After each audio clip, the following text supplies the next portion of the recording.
Akwai wanda ya tambaya ya ce za a iya samun yan biyu amma babansu daban. To bari mu duba mu gani. Normally yanda ake samun jariri shine ovarin mace yana sake kwai. Wannan process din shine muke cewa ovulation.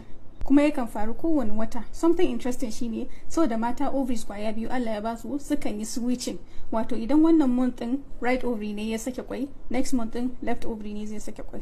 Anyway, idan ovary ya sake kwai yana gangarawa zuwa fallopian tube ya kai zuwa mahaifa. Kuma Allah ya ba mu wannan kwan baiwar rayuwa na kwana ɗaya ne kawai. Ma'ana in har sperm ya zo ya samu wannan kwan ba har rana ɗaya ya wuce wato awa 24 suka wuce kwan nan mutuwa zai yi. To idan aka sake kwai sperm ya zo ya samu kwai suka haɗu sai su yi forming abin da muke cewa zygote, kuma yawanci haka yana faruwa a tubes din mace ne. Idan sperm da kwai suka haɗu suka zama zygote, wannan zygote din yana hijira ne zuwa mahaifa ya je ya makala kanshi ya girma ya tsiro ya zama jariri. To in za ku yi tunawa mun yi bayani yadda ake samun yan biyu. Bari ba ku sakon guda 5 ko za ku yi tunawa.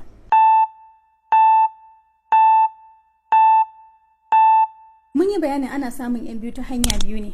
Ɗaya shine idan ovarin mace ya sake kwaya biyu suka je suka haɗu da sperm daban-daban suka zama zygote kala biyu, ko kuma idan ovarin mace ya sake kwai ɗaya ya je haɗu da sperm ya zama zygote amma garin hijiran nan ya je rabu gida biyu. Hanyar da muke samun identical twins kenan. Kamar yadda muka faɗa ana samun twins ta hanya biyu ne. Hanyar farko shine idan ovarin mace ya sake kwai fiye da ɗaya. Misali gashi nan a ce ovarin ya sake kwai kala biyu,